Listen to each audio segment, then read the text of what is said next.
जय।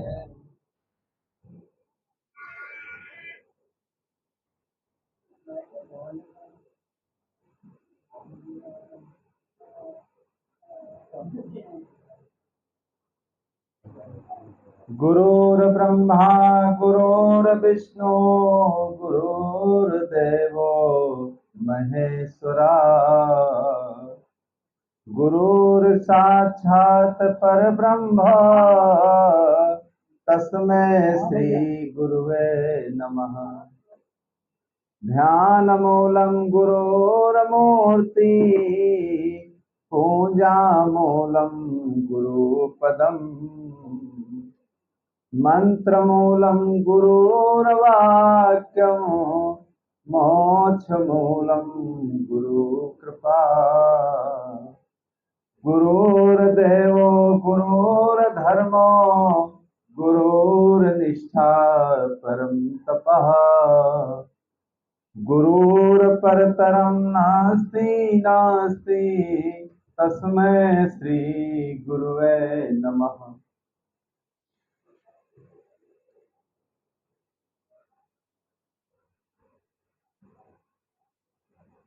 ऐसा है सत्संग जाके करते अघन सत लागत हरि का रंग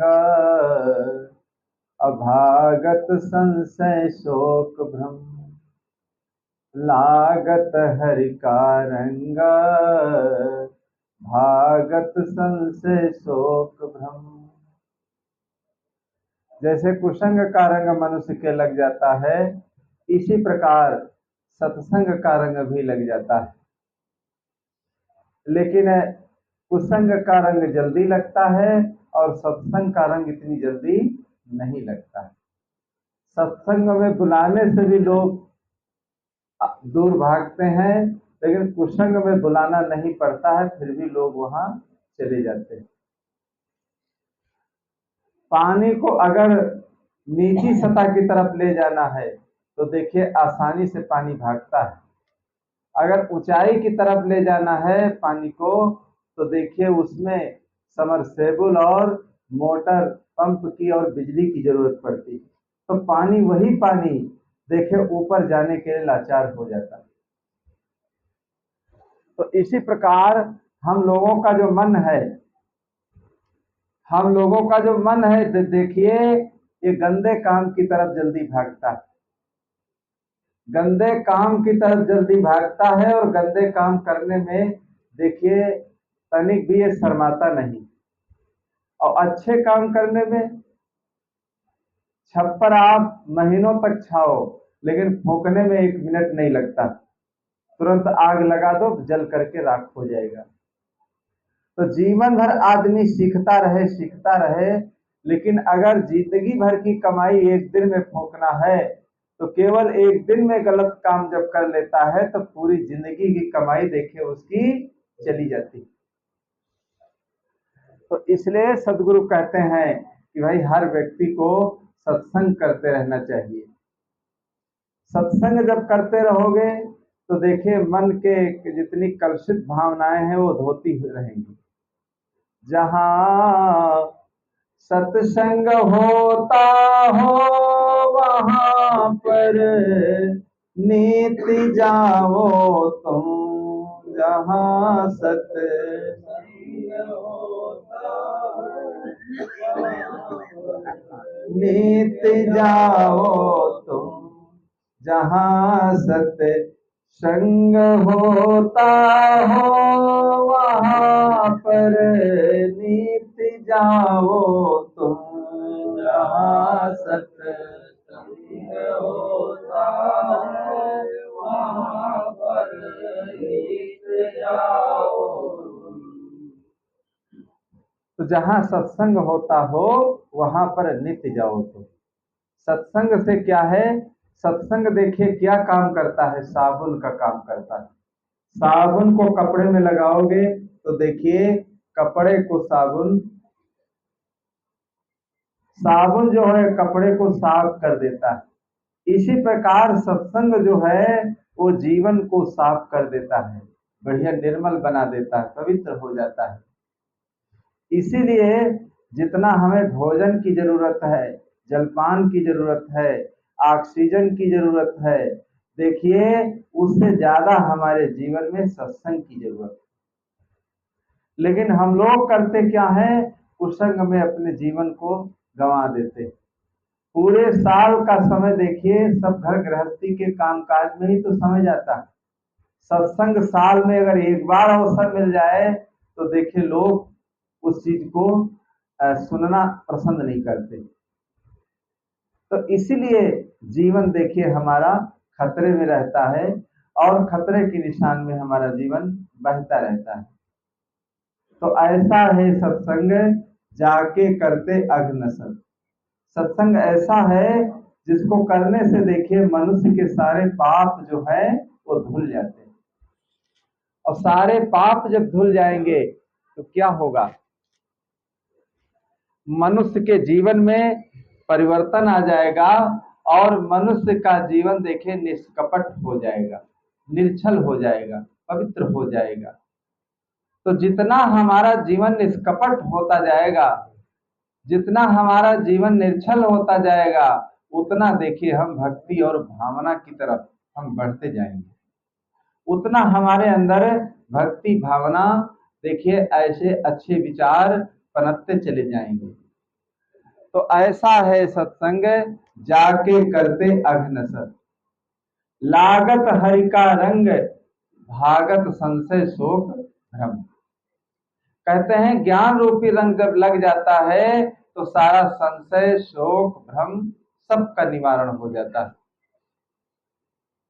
क्योंकि आदमी के अंदर संशय न मालूम किस किस चीज का संशय बना रहता है, और उसी संशय के शोक में और उसी भ्रम में देखिए आदमी परेशान रहता है, पीड़ित रहता है। तो सारे संशय और शोक भ्रम को खत्म करने के लिए देखिए सदा देखिए अपने जीवन में प्रयत्न करते रहना चाहिए। भोजन जैसे बूढ़े बुजुर्ग नौजवान बच्चों सबको आवश्यकता भोजन की पड़ती है, इसी प्रकार जीवन में सत्संग की भी सबको आवश्यकता पड़ती है। सत्संगत की महिमा बड़ी, आय कर लो घड़ी दो घड़ी। सत्संगत की महिमा बड़ी, आय कर लो घड़ी दो घड़ी। सत्संगत की महिमा बड़ी, आय कर लो घड़ी दो घड़ी।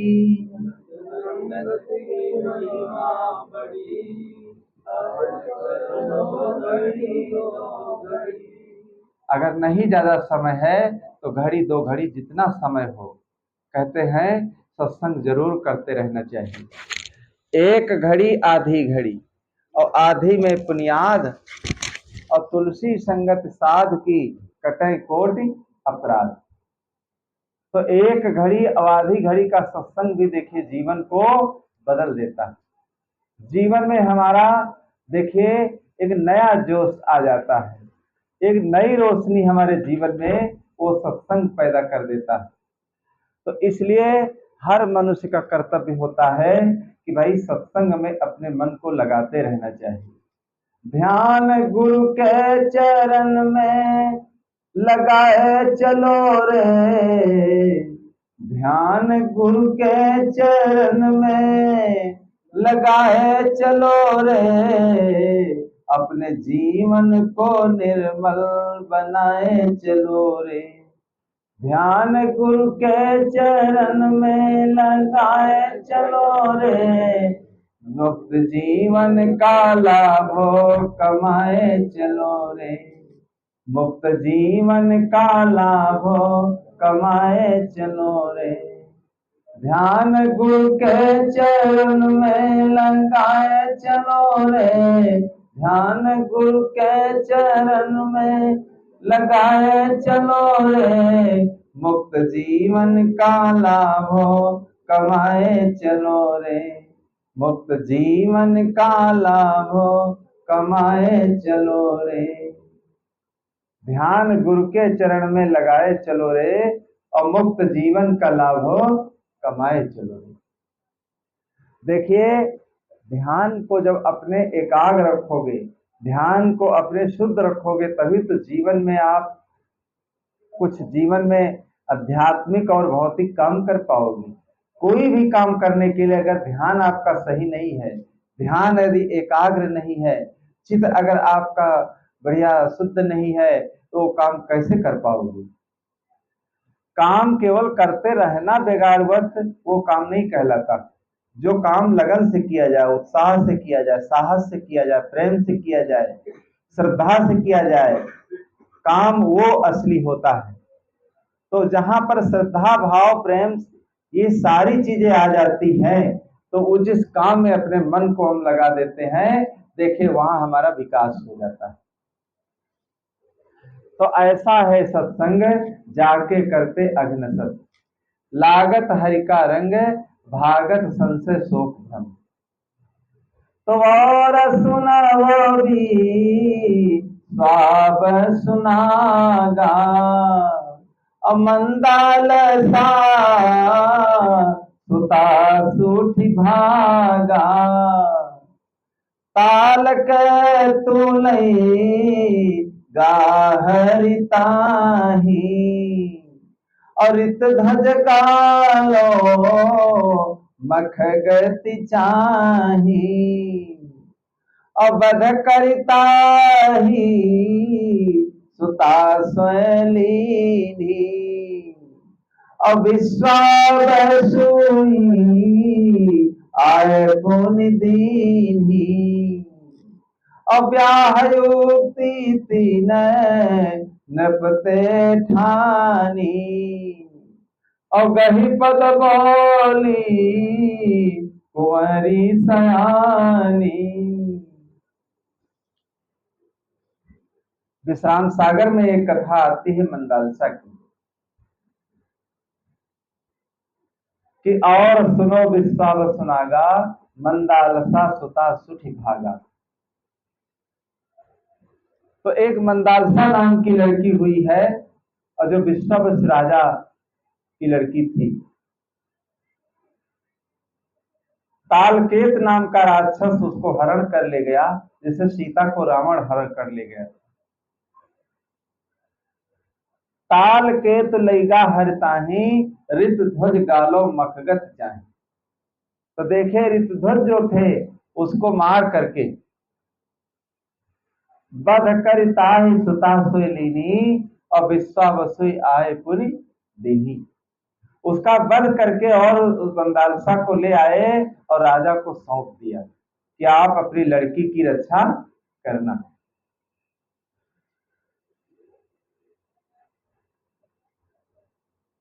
अव्याहयुक्ति तीन नपते ठानी, और गही पद बोली कुमारी सयानी। मंदालसा से वो कहने लगे, आपकी लड़की शादी के लायक हो चुकी है, इसकी कहीं भाई चुन करके कहीं पर इसकी शादी कर दो। जब शादी की बात आई तो देखिए मंदालसा क्या कहने लगी, ब्याह युक्त तिन नपते ठानी, गही पद बोली कुंवरी सयानी, कि एक तजो मामा द्वारे आवे, अमंगन विमुख जान नहीं पावे, अदूसर मोही जी वित नर नाहा, दूसर मोही जी वित नर नाहा, कर नयोर नारी संग ब्याह, और तीसर जो मैं बालक जाऊं, और द्वादश संबत मही खिलाऊं। मंदालसा कहने लगी, देखिए हमारे 3 प्रण हैं, जैसे राजा जनक का प्रण था कि जो धनुष को तोड़ देगा सीता की शादी मैं उसी के साथ कर दूंगा। तो मंदालसा के 3 प्रण थे। पहला प्रण क्या था? पहला प्रण ये था, हमारे दरवाजे पर यदि कोई आ जाए तो वो भूखा प्यासा न जाए, जो हमारे पास हो कम से कम मैं उसका सम्मान और इज्जत कर सकूं। और दूसरा हमारा प्रण क्या है? दूसरा प्रण यह है, दूसर मोह जीवित नर नाहा। दूसरा प्रण यह है, जब तक मैं जीवित रहूं तो जिस लड़के के साथ मेरी शादी करना वो दूसरी शादी न करे। और तीसरा प्रण क्या है? तीसरा प्रण यह है कि अगर कोई शादी होने के बाद किसी बच्चे का जन्म होता है तो 12 बरस तक उसके पिता भी बच्चे को गोद में नहीं ले सकते। तीसरा प्रण ये। अब ये तीनों प्रण बहुत कठिन है कि 12 बरस तक बताओ उस बच्चे का पिता भी गोद में नहीं ले सकता है। तो अस प्रण कठिन समुझि मन माही, अब तक मोही बरी कहु नाही। अब तक मोही बरी कहु नाही। बहुत ढूंढने पर ऐसा कोई वर ही नहीं मिल रहा था जो 3 प्रण पालन करे। बहुत दिनों के बाद देखिए वही ऋतुध्वज जो थे, ऋतुध्वज बचन दीन तहाँ परणी, और धूम सुतला ये घर घरणी। धूम सुतला ये घर घरणी। ऋतुध्वज जो थे उन्होंने बताया कि देखिए हम ये तीनों प्रणों को हम पालन करेंगे। तो उन्होंने शादी कर दिया और शादी करने के बाद देखिए मंदालसा को ले आए। मंदालसा को ले आए, कछुक काल बीते सुत भयो, और चेरियु का नहीं कब हो देवो। चेरियु का नहीं कब हो देवो, आप खिलावे दिन राती, और देय ज्ञान तनु जय यही भांति।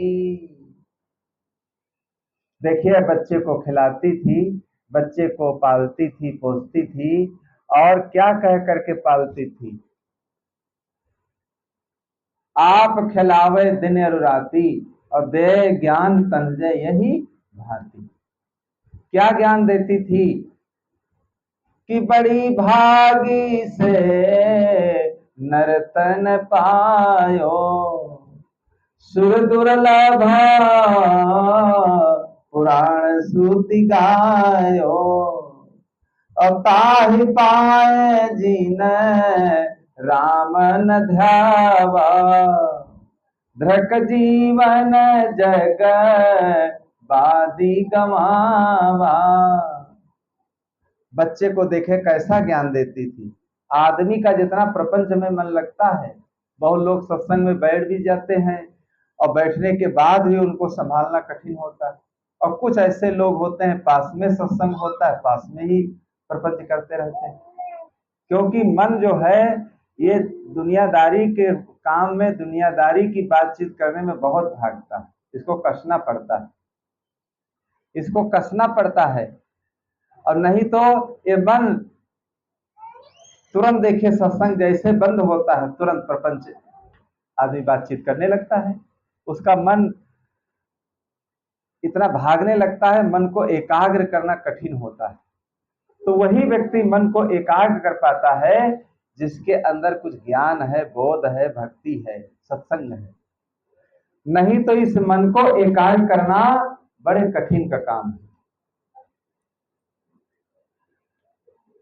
तो कैसा ज्ञान देती थी देखे बच्चे को कि बड़ी भाग से नर्तन पायो, सुर दुर्लभ पुराण श्रुति गाए, ताहि पाए जिन राम न ध्यावा, और धृक जीवन जग बादि गवावा। तो ऐसे जीवन को पा करके, ऐसे जीवन को पा करके देखिए, जो भक्ति नहीं करता है उसका जीवन देखिए धिक्कार है, उसका मनुष्य जीवन पाना धिक्कार है और बेकार है। ऐसा ज्ञान देखे सुबह शाम अपने बच्चे को मंदालसा देती रहती थी कि ताहि पाए जिन राम न ध्यावा, और धृक जीवन जगबादी गवावा। तो ऐसे मनुष्य जीवन को पा करके देखिए, जो व्यक्ति अच्छे काम नहीं करता है, अपने मन को अच्छे काम में नहीं लगाता है, तो उसका मनुष्य जीवन पाना ही बेकार होता है।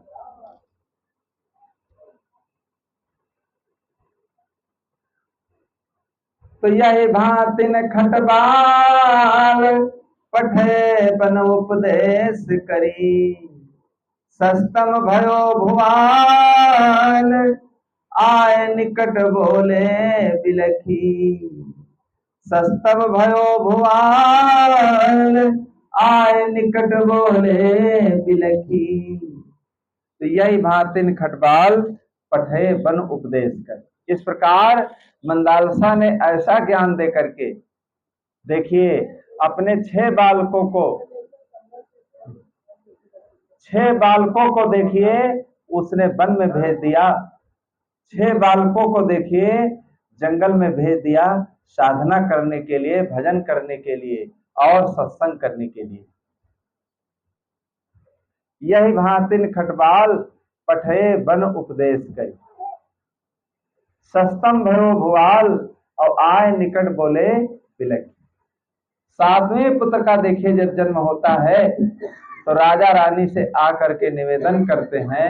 क्या निवेदन करते हैं राजा रानी से आकर के? राजा क्या कहते हैं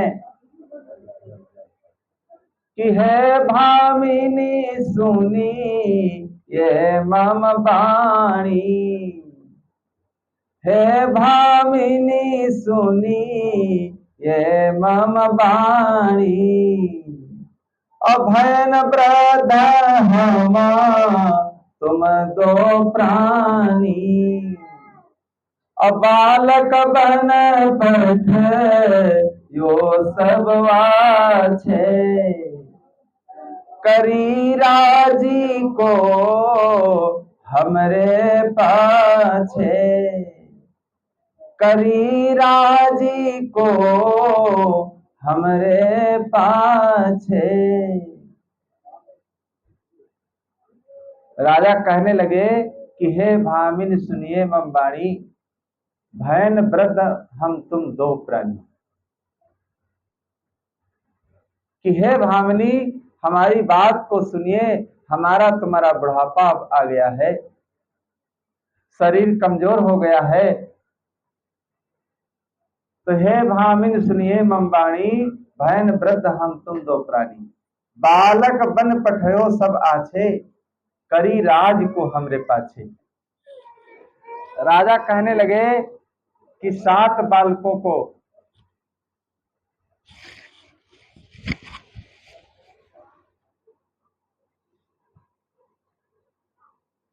जितने बच्चे हुए सबको देखे ऐसा ज्ञान दे करके वन को भेज दिया भक्ति और भजन के लिए, लेकिन ये जो 7वां पुत्र है देखे उसको ये ज्ञान मत देना, नहीं तो ये भी जंगल को चला जाएगा तो कौन इस राज को चलाएगा। तो बालक बन पठयो सब आछे, करी राज को हमरे पाछे, यही यही राखो ग्रह माही, यही यही राखो ग्रह माही, बार बार बिन वो तो ही पाही। राजा कहने लगे जो उन बच्चों को ज्ञान दिया है वो ज्ञान मत देना इस बच्चे को, नहीं तो ये भी जंगल को चला जाएगा। इसको राज में रखना है, इसकी शादी करना है, जिससे ये राज को चलाए और राजकाज की व्यवस्था देखे।